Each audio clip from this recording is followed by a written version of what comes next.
സാബു എവിടെ?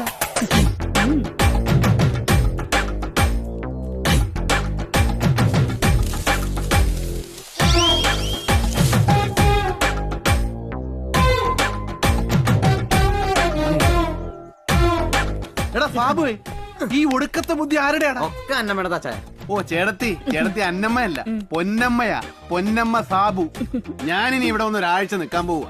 ഇതിനൊക്കെ ചേടത്തി എനിക്കൊരു സ്റ്റഡി ക്ലാസ് എടുക്കണം. എടാ കുഞ്ഞ, നീ ചേച്ചിയുടെ ബാഗ് ഒന്നും ഞങ്ങള് പോയേക്കുവാ. അതൊന്ന് പോക്കാച്ചായ. നമ്മൾ വിശാലായിട്ടൊന്ന് കൂടിയിട്ട് ഭക്ഷണം കഴിച്ചിട്ട് പോയാൽ മതി.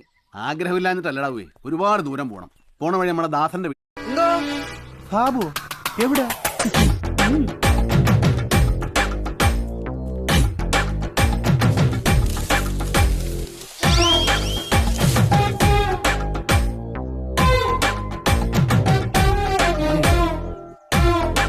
എടാ സാബു, ഈ ഒടുക്കത്തെ ബുദ്ധി ആരുടെയാണ്? ഒക്കെ അന്നമ്മയുടെ താച്ചായ. ഓ ചേടത്തി അന്നമ്മയല്ല, പൊന്നമ്മയാ. പൊന്നമ്മ സാബു. ഞാനിനി ഇവിടെ ഒന്ന് ഒരാഴ്ച നിൽക്കാൻ പോവുക. ഇതിനൊക്കെ ചേടത്തി എനിക്കൊരു സ്റ്റഡി ക്ലാസ് എടുക്കണം. എടാ കുഞ്ഞ, നീ ചേച്ചിയുടെ ബാഗ് ഒന്നും ഞങ്ങള് പോയേക്കുവാ. അതൊന്ന് പോക്കാച്ചായ. നമ്മൾ വിശാലായിട്ടൊന്ന് കൂടിയിട്ട് ഭക്ഷണം കഴിച്ചിട്ട് പോയാൽ മതി. ആഗ്രഹമില്ലാഞ്ഞിട്ടല്ലടാ പോയി, ഒരുപാട് ദൂരം പോണം. പോണ വഴി നമ്മുടെ ദാസന്റെ